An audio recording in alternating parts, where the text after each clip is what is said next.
ಭೇಟಿ ಕೊಡ್ತಾ ಇದ್ದೀರಿ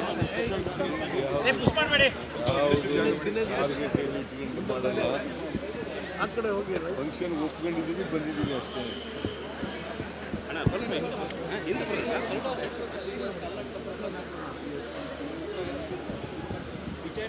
ಯಾರೇ ದ್ವೇಷದ ಭಾಷಣ ಮಾಡ್ತಾರೆ ಅವ್ರ ಮೇಲೆ FIR ಹಾಕಿ ಆಗ್ತಾರೆ.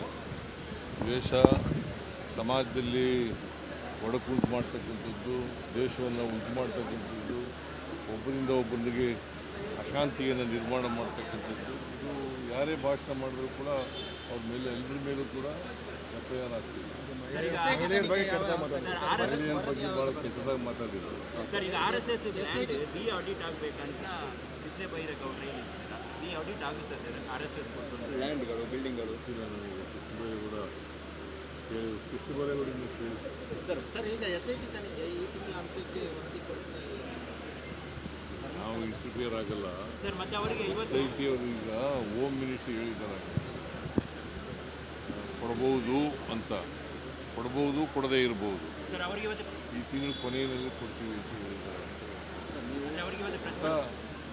ಹೋಮ್ ಮಿನಿಸ್ಟ್ರಿ ಜೊತೆ ಹೇಳಿದರು, ನನ್ನ ಜೊತೆ ಹೇಳಿದರು. ನಾನು ಇಂಟರ್ಫಿಯರ್ ಆಗೋದೇ ಇಲ್ಲ.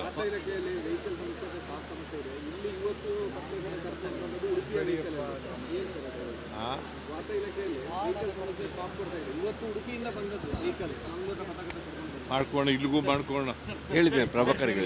ನೀವು ಹೇಳ್ತೀರಿ ಹೈಕಮಾಂಡ್ ಅಂತ, ಬಟ್ ನಿಮ್ಮ ಕ್ಯಾಬಿನೆಟ್ ಅಲ್ಲಿರುವವರು ಪರಮೇಶ್ವರ್ ಆಗ್ಬೋದು, ಮುನಿಯಪ್ಪ ಆಗ್ಬೋದು, DKC ಆಗ್ಬೋದು, ಈ ಥರದ ಟಾಪ್ಗಳು ಯಾಕೆ ಅಂತ ನೀವೇ ಹೇಳಿದ ಮೇಲೆ ಏನಂತ ಪರಮೇಶ್ವರ್ ಅವರು ಹೇಳ್ತಾರೆ DKC ಸ್ಟ್ರಾಂಗ್ ಇದ್ದಾರೆ ಅಂತ, KH ಮುನಿಯಪ್ಪ ಹೇಳ್ತಾರೆ ನಾನು ಸ್ಪರ್ಧೆಯಲ್ಲಿದ್ದೇನೆ ಅಂತ, ಪರಮೇಶ್ವರ್ ಅವರು ಹೇಳ್ತಾರೆ ಮುನಿಯಪ್ಪ ಯಾಕೆ ಪ್ರಜಾಪ್ರಭುತ್ವದಲ್ಲಿ ಸ್ಪರ್ಧೆಯಲ್ಲಿರೋರಿಗೆ ನಾವು ಮುಗಿಸೋಕ್ಕಾಗೋದಿಲ್ಲ. ಸ್ಪರ್ಧೆಯಲ್ಲಿ ಇರಬೇಡಿ ಅಂತೂ ಹೇಳೋಕ್ಕಾಗಲ್ಲ.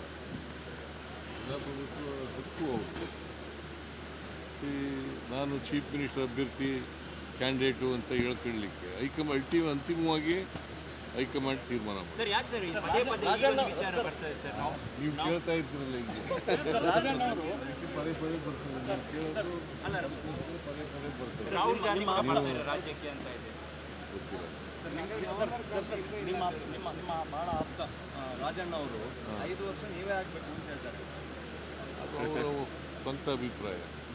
ಸರ್, ನೀವೇ 5 ವರ್ಷ ತಾವೇ ಮುಖ್ಯಮಂತ್ರಿ ಸರ್. 5 ವರ್ಷ ಹೈಕಮಾಂಡ್ ತೀರ್ಮಾನ ಮಾಡಿದ್ರೆ